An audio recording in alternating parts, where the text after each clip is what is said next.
जो वो कहते वही हुआ। इनको बीजेपी में लाने से हम सबने मना किया था। मैं, केशुभाई पटेल, चिमन शुक्ल, काशीराम राणा, सुरेश मेहता, सबने कहा ये आदमी हमको बीजेपी में नहीं चाहिए। नरेंद्र मोदी, बिल्कुल हमने बोला था। क्यों बोला था आपने ऐसा? सबने बोला कि नहीं, ये फिट नहीं होंगे हमारे में। तो इतनी फिट बैठे कि यहाँ से बीजेपी सत्ता से जा ही नहीं रही है। इतना बड़ा कैपिटल था कि हमारा पूरी टीम ने ना बोला। आरएसएस के वेस्टर्न कमांड के प्रचारक थे सुदर्शन जी ने, केतकर जी थे। वो केतकर जी ने कहा नहीं नहीं, आप संभाल लीजिए, क्या होगा, आप अध्यक्ष है, जरा संभाल लीजिए।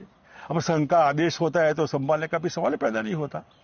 1969 में जो दंगा हुआ हितेंद्र देसाई के टाइम में, वो दंगे करने वाले कौन लोग थे? देखिए, करने अपने आप हुआ, लेकिन इसके पीछे संघ के लोग बाद में लगे, पहले नहीं लगे थे। और हितेंद्र भाई की उस समय वीक गवर्नमेंट रही, इतनी इफेक्टिव नहीं रही लॉ एंड ऑर्डर में।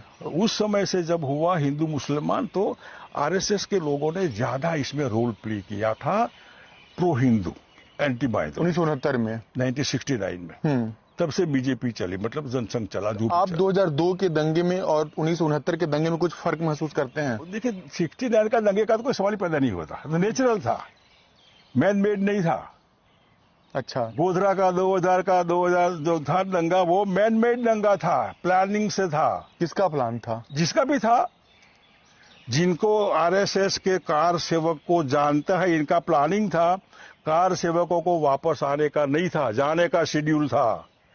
आप यहाँ आने वाले थे, मेरे को मालूम था और मेरे पीए को मालूम था, किसी को मालूम नहीं था। अगर आपको मारना है तो मेरा ही प्लानिंग होगा जो आपको मैं मारूंगा, क्योंकि I know it you are coming here. यही मामला, कार सेवक आने वाले हैं और इनको कहाँ मालूम कौन आर सेवक कौन डब्बे में बैठे हैं। ये पूरा प्लानिंग था। गुजरात में पावर फिर से बीजेपी को लाना है तो शिवा हिंदू कार्ड मामला आगे नहीं चलेगा। ये प्लानिंग ने गोधरा का डब्बा जलवाया। लोग कहेंगे कि हिंदुत्व की पॉलिटिक्स को आपने भी खाद पानी दिया है, तो इसे तो आप एग्री करेंगे? कभी नहीं दिया।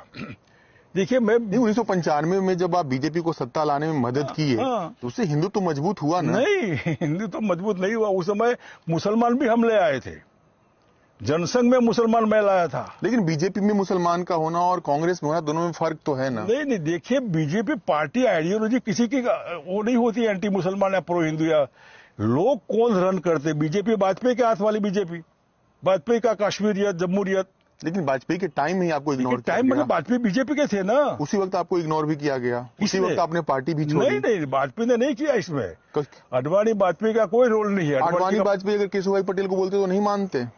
देखिए, उसमें वाजपेयी का तो मेरा इतना पर्सनल रिलेशन रहा कि कभी वो प्रॉब्लम नहीं हुआ। अच्छा। अडवाणी जी का प्रॉब्लम रहा थोड़ा। ये भी इन्होंने अगर गोवा में मान जाते तो शायद सीएम आज पीएम नहीं होते। अच्छा। गोवा की बीजेपी वर्किंग कमेटी में अडवाणी जी ने आग्रह नहीं किया होगा। वाजपेयी ने कहा कि इनको सीएम से हटाओ, पार्टी ने नहीं हटाया। लेकिन वो अड़ गए। नहीं हटाया तो अडवाणी जी अड़ गए कि नहीं ये हटेंगे तो मैं हटूंगा। और अडवाणी जी की हालत है, आप देखते हैं आप। इसलिए इतने अडवाणी जी पार्टली जिम्मेदार है।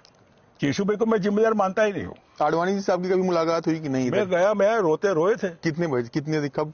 मैं जब हमारी बहन कमला जी स्वर्गवासी हो गया तब मैं घर गया था।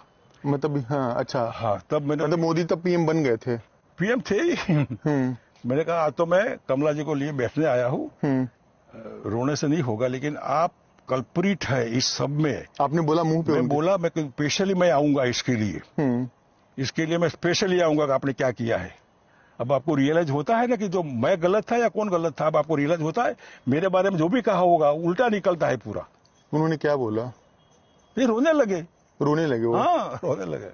वो कुछ जवाब नहीं दे, कुछ भी एक शब्द नहीं बोले? नहीं, ऐसे बोल रहे।